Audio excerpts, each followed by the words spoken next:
Mafamsingda Nongthakki lambi hena samna hananaba pandamda Spicejet Airgi Imphal Guwahati, Imphal Kolkata amasung Imphal Mumbai Air Service Houdokhre. Air Service adu Manipur ki Chief Minister Khemchand Ngashi Imphal International Airport ta haunabi matung ina houdokhibani. Thauram aduda Member of Parliament Dr. Angomcha Bimol Akoijam Airport ki makok thongba official sing amasung Spicejet Airgi official sing su sarukyaki.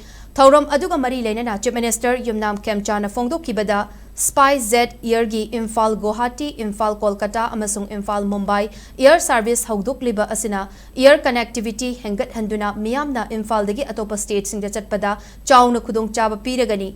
Hauzik Manipur gi oidiba fibam asida Spicejet Air na lokhalakliba khongthang asimak yamna matang chaba amadi miyamgi demand adu phanghanbani. Masna Manipur gi selthum amasung hiram kayada atopa state singam manana chawkhatna ba hotnabada chauna mateng oirigani.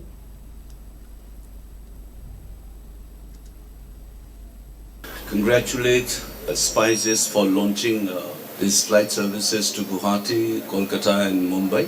सबसे पहले मैं भारत के प्रधानमंत्री नरेंद्र मोदी जी को धन्यवाद करूंगी क्योंकि विकसित भारत में विकसित मणिपुर भी होना चाहिए।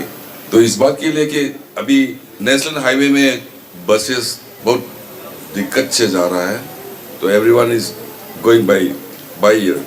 तो इस समय में स्पाइसजेट ने मणिपुर के लिए 4 फ्लाइट बढ़ा दिया, 2 गुवाहाटी का, 2 कोलकाता का।